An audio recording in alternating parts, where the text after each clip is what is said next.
Business Book Summaries. It was a rainy Saturday afternoon when I stumbled upon the book Why Has Nobody Told Me This Before by Dr. Julie Smith at a quaint bookstore in my neighborhood. Intrigued by the title and in need of a good read, I decided to give it a shot. Little did I know that this book would have a profound impact on my perspective and life. As I delved into the pages, Dr. Smith's words resonated with me on a deeply personal level. Her insights into life's complexities, relationships, and self-discovery struck a chord. The author's ability to articulate the unspoken truths and challenges we all face, but rarely discuss openly, was both refreshing and liberating. The book didn't offer quick fixes or empty platitudes. Instead, it presented a raw and honest exploration of the human experience. Dr. Smith's anecdotes, backed by research and professional expertise, made the content relatable and authentic. It was as if she was having a candid conversation with me, sharing wisdom gleaned from years of experience. As I turned each page, I found myself reflecting on my own life, relationships, and personal growth. The book became a mirror, reflecting both my strengths and weaknesses. It challenged me to confront aspects of myself that I had long ignored or avoided.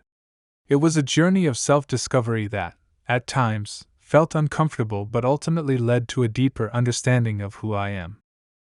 The impact of Why Has Nobody Told Me This Before extended beyond the pages. It influenced my conversations with friends, prompted me to seek therapy for unresolved issues, and inspired me to pursue long-neglected passions. The book served as a catalyst for positive change, nudging me to embrace vulnerability and authenticity in my interactions with others. Months after finishing the book, its lessons continued to shape my decisions and perspectives. I found solace in the realization that the struggles and uncertainties I faced were not unique to me. Dr. Julie Smith's words had empowered me to navigate life with a newfound resilience and a willingness to embrace the messy, beautiful journey of self-discovery. In essence, Why Has Nobody Told Me This Before was not just a book, it was a guide that illuminated the path to a more authentic and fulfilling life. Let's explore the insightful revelations in Dr. Julie Smith's groundbreaking book, Why Has Nobody Told Me This Before? As she delves into the common human experience of fluctuating moods. Happiness isn't a constant state, and it's normal for our moods to go up and down. Dr. Julie Smith, a renowned clinical psychologist and social media personality, challenges the misconception that our emotions are hardwired in our brains and beyond our control. She emphasizes that even when faced with persistent low moods, we have the power to influence and improve our emotional well-being. In her book, Dr. Smith shares practical strategies for managing mental health and navigating daily life. The book serves as a guide, demonstrating that we possess more control over our mental well-being than we often realize. By implementing accessible strategies outlined in the book, you can enhance your resilience and become more adept at handling mood fluctuations. Discover that improving your mental well-being is within reach as you explore the empowering insights presented by Dr. Smith. This book will equip you with valuable tools to better manage your moods and, in turn, prompt you to wonder, why has nobody told me this before? In this book, you'll discover practical insights on managing anxiety and preventing it from escalating into panic. Learn the essential elements for building confidence and understand why you should never feel like a burden when you're feeling low. One key idea highlighted is laying the groundwork for robust mental well-being by gaining awareness of how your feelings are generated. Dr. Julie, drawing from her experience working with patients facing persistent low moods, identified common thought patterns. Many of her patients felt as if their low moods appeared suddenly or that their brains were inherently flawed. It seemed like happiness came effortlessly to others, but for them, it felt unattainable. These beliefs hindered them from taking control of their mental health. Let's take a closer look at how a bad mood might arise. Imagine you've been working late, stressed about an approaching deadline. By the time you make it to bed, exhaustion clouds your memory, and you forget your usual bedtime routine, like having a glass of water. Throughout the night, you toss and turn, consumed by worries about the looming deadline. Imagine drifting into a light, restless sleep only to be abruptly awoken by your blaring alarm. You find yourself irritated, exhausted, and flooded with stress hormones, essentially in a bad mood. It's clear why, right? Your bad mood didn't come out of thin air. You're stressed, sleep deprived, and lacking proper hydration. While not all low moods stem from a night of dehydrated tossing and turning, it's crucial to recognize that emotions are a complex interplay of various factors, many of which we can influence. If you find yourself in a bad mood, it's more likely that you're grappling with an unmet need rather than a malfunction in your brain. The initial step in alleviating a persistent low mood involves reflecting on these unmet needs. Dr. Julie assists her patients in developing this awareness by posing questions that uncover what's happening in their bodies and minds. As Dr. Julie and her patients delve into the thoughts, behaviors, and environmental stressors contributing to the low mood, they begin to identify and address those unmet needs. Questions like, what thoughts arise when your low mood surfaces? And when do these thoughts typically emerge? Pave the way for understanding the physical sensations associated with these emotions. This reflective process allows for a more comprehensive approach to managing ongoing low moods. Have you ever thought about what you experienced or did in the week leading up to a low mood? These are the kinds of questions you can ask yourself. Developing emotional hindsight is a skill that goes beyond therapy. Dr. Julie suggests maintaining a journal that captures both positive and negative experiences. In this journal, you detail thoughts, emotions, physical sensations, and circumstances surrounding those experiences. Over time, this practice helps you identify patterns and concrete factors that contributed to a specific mood. Let's say you start becoming more aware of your feelings through this practice. You might notice a fixable source of low mood. For instance, you consistently think, "I'm such a loser" after scrolling through social media. This awareness provides a practical clue on how to escape that feeling, perhaps by deleting certain apps or unfollowing people who trigger negative comparisons. As you build this awareness of how feelings are generated, you empower yourself to make positive changes in your life. Understanding your feelings and where they come from won't magically solve all your emotional challenges. Some issues are intricate and might need professional help, and that's absolutely fine. However, even in such cases, heightening your awareness of your feelings and their origins can greatly assist both you and your therapist in collaboratively enhancing your low mood.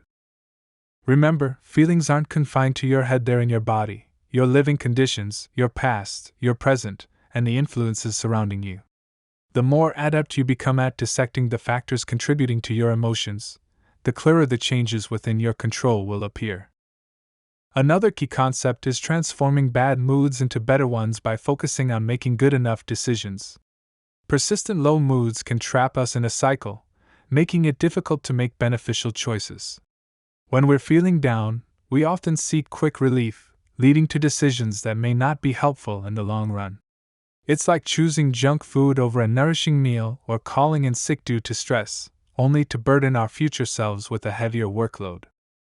Resisting the urge to opt for the easier decision is challenging, and when we do succumb, we often criticize ourselves, perpetuating the cycle of low mood. Let's explore why we find ourselves in this cycle in most cases. We often know what the right decision is, but making it happen can be tougher than it sounds. For instance, dragging ourselves out of bed to go to work might seem like an insurmountable task, especially when we're in a low mood. Another hurdle is the tendency toward perfectionism. This mindset isn't helpful when it comes to healing. It makes us fixate on finding the perfect decision and then berate ourselves for not having already made it. When dealing with a long-standing low mood, perfectionism becomes a barrier to real change. To overcome these challenges, it's beneficial to focus on making good enough decisions. The key is to aim for small, continuous progress rather than aiming for grand gestures or major life overhauls. Take physical exercise, for example. While we know it can significantly improve mental health, committing to an intense workout routine can be daunting, especially if you're not in the habit. Dr. Julie's advice is not to stress about going from zero exercise to an hour of cardio daily. Instead, make the good enough decision to incorporate some light exercise into your day, something you genuinely enjoy. Skip the joyless treadmill session at the gym if it fills you with dread. Start with activities you can see yourself doing regularly, like brisk walks around the neighborhood while listening to your favorite podcast. If you find yourself stuck in a low mood and the list of things you should do feels overwhelming, start small. Choose just one action that you know is good for you, like that brisk walk around the neighborhood, and commit to doing it every day. While you might not immediately see a dramatic improvement in your mood, you're doing something crucial. You're laying the foundation for new pathways in your brain that make exercise second nature. By sustaining this good habit, you're reminding yourself that you can develop positive routines, and these habits, in turn, will sustain your mental health. Now, let's say you successfully build a healthy habit, but over time, your commitment wavers, and you fall out of it. Don't be too hard on yourself, it happens. Be compassionate and encouraging, treating yourself as you would a friend going through a tough time. You can try again tomorrow, and it'll be easier the next time around because you've done it before. Another key idea is that learning how to manage anxiety can significantly open up your life. Dealing with anxiety involves choosing healthy behaviors step by step. If you grapple with anxiety, you know it's no fun, it's uncomfortable at best and, at worst, can take over your life. Dr. Julie often gets asked how to make anxiety go away, and her answer emphasizes facing fears. The tempting way to deal with fear is to run away from it by avoiding triggering situations. However, the more we avoid fear, the more it grows in the long run. Worse yet, if we let fear dictate our choices, our lives become smaller and smaller. For instance, during the pandemic, you might have developed anxiety in crowded places. The initial response might be to avoid busy areas, but confronting that fear, step by step, is a more effective way to manage anxiety and expand your life. Let's say you started feeling uncomfortable in public transport and supermarkets. To cope, you decided to avoid these situations. Over time, your unease extended to spending time around people you didn't know well, and now it feels nearly impossible to leave the house. So, how do you reclaim your life? The key is to be gentle with yourself and not reintroduce every anxiety-inducing situation all at once. Overwhelming your brain might lead you to give up. Instead, choose one situation that feels the most manageable and start there. Take small steps, like stepping back into a supermarket, sitting with the fear, stepping out, and giving yourself time to recover. Repeat the process the next day and witness your confidence growing gradually over time. Once you can navigate the supermarket without the strong urge to flee, reintroduce the next element in your life, like public transportation. As long as you don't overwhelm yourself with anxiety, you'll be able to reclaim your life layer by layer. This same approach works wonders for building confidence, even if you're not particularly anxious but want to become more daring.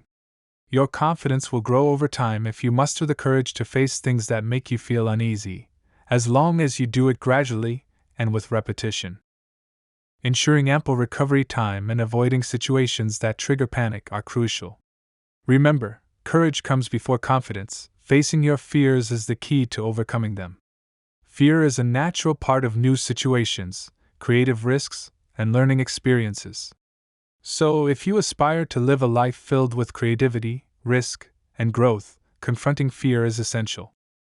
Now, what if you try to boost your confidence but find yourself in a situation where anxiety spikes, and it feels overwhelming?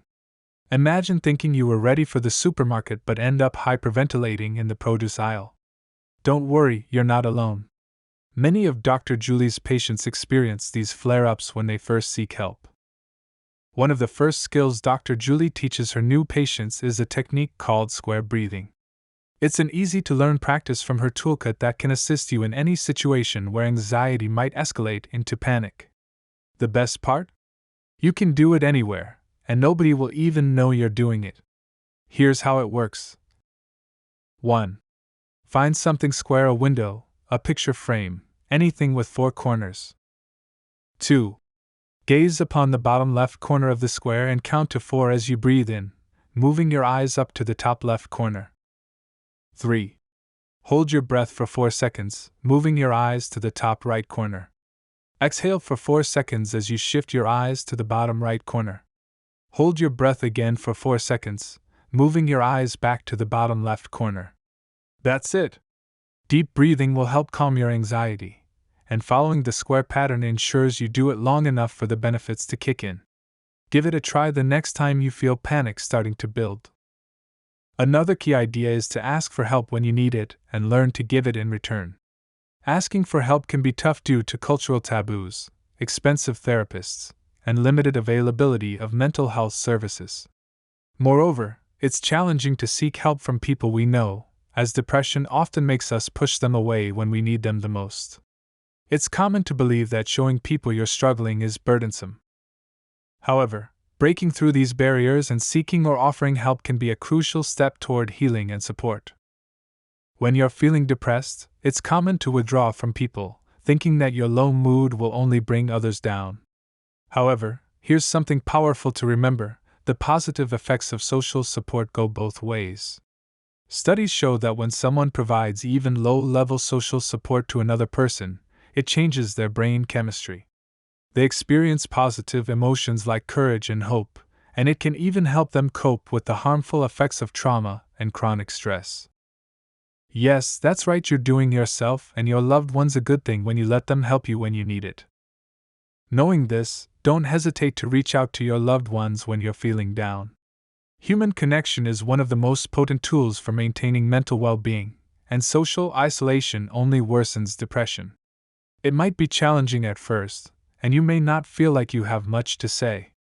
That's okay, share whatever thoughts you can manage, or just be with people, whether you're watching them or taking a quiet walk together. Research tells us that simply being with others who care is still helpful, even when we don't feel like being around people. At some point in your life, you might find yourself in the opposite situation, caring for someone else who's having a hard time.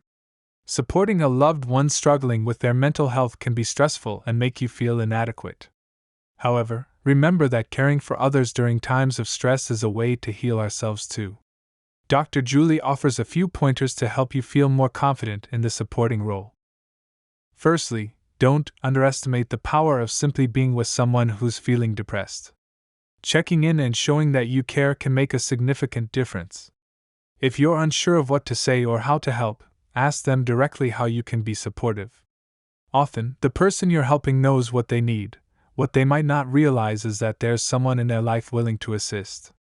If your loved one has a specific diagnosis, take the time to read up on it. This will provide you with more concrete advice on the challenges they might be facing. Next, consider helping them with practical matters. Emotional pain can make even simple tasks like washing the dishes or cooking dinner seem overwhelming. Quietly assisting your friend with these small tasks can bring them significant relief. When they share their feelings, listen with compassion and openness. Try to avoid giving advice unless they specifically ask for it. Sometimes, just having someone willing to lend an understanding ear can be immensely comforting. Building strong connections with others involves more than just listening, it's about making them feel valued. Reflecting back what someone has shared can convey respect and avoid causing hurt. However, don't hesitate to change the subject at times. Caring doesn't mean solely focusing on their struggles. Introducing distraction and new topics can be supportive. Human connection stands as a powerful defense against low moods. Research indicates that quality relationships safeguard our well-being, both physically and emotionally. Happiness, it turns out, is more influenced by relationships than by money, fame, social class, or other markers of status. If you lack close connections now, don't worry, it's never too late to form meaningful bonds. Therapists can assist in developing or rediscovering this ability. As you work on yourself, your relationships naturally improve, fostering a positive cycle of growth and connection. In this final summary, we've explored ways to enhance our mental well-being. By identifying unmet needs causing emotional pain, making good enough decisions, and gradually progressing toward our goals, we lay the foundation for better mental health. Confronting fears builds confidence and keeps anxiety in check, while nurturing relationships and supporting one another during tough times contributes to overall well-being. It's important to note that while this book offers strategies for self-help, professional support may still be necessary. If concerns about your mental health persist, seeking the help of a therapist is crucial. If professional services are not readily available, explore resources to gain insights into recovery. Additionally, lean on the support of trusted loved ones throughout your mental health journey. We're keen to hear your thoughts on our content. Feel free to share your opinions or recommend books in the comments section. Don't forget to subscribe to our channel Business Book Summaries and hit the notification bell to stay updated with our latest summaries. Thank you, and have a wonderful day.